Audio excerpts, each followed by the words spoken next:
دو بھائی تھے، ان دو بھائیوں میں ایک مالدار تھا، دوسرا غریب تھا۔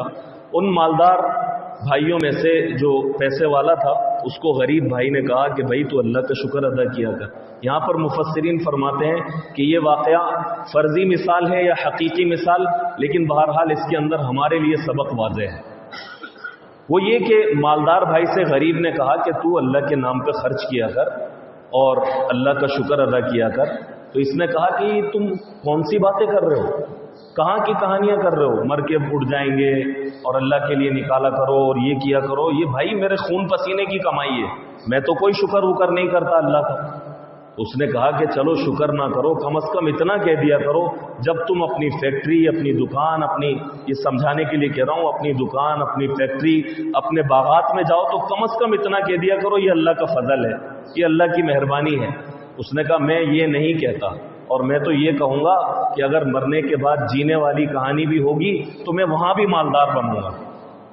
اللہ کی شان ایسی ہوئی کہ ایک طوفانی ہوا چلی اور آنن فانن ایسی طوفانی زہریلی ہوائیں چلی کہ اس کا باغ تہس نہس ہو کر رہ گیا۔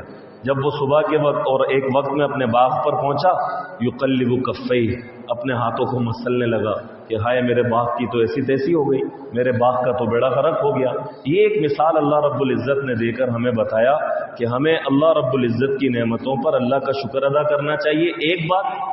اور دوسری بات کہ اے بھائی، اے نوجوان، اگر تو اپنے بھائیوں میں مالی فراوانی میں ہے تو تو اس گھمنڈ میں مت رہنا کہ تیرے اوپر اللہ کے بڑے احسان ہیں، اور دوسرا بھائی غریب ہے تو تو یہ مت سوچنا کہ یہ تو اللہ کی پکڑ میں آیا ہوا ہے۔ یہ بات تیرے دل دماغ میں نہیں آنی چاہیے۔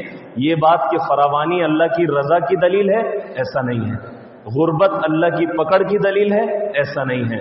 یہ تو بس نصیب ہے، اللہ جس کو دے دے۔ البتہ اللہ رب العزت کے ہاں کسوٹی تو اس بات کی ہے کہ کون بندہ اللہ کی مان کر چلنے والا ہے، کون بندہ اللہ کا شکر گزار بندہ ہے۔ یہ ایک پیغام اللہ نے ہم سب کو دیا، اللہ اس پر عمل کی توفیق دے۔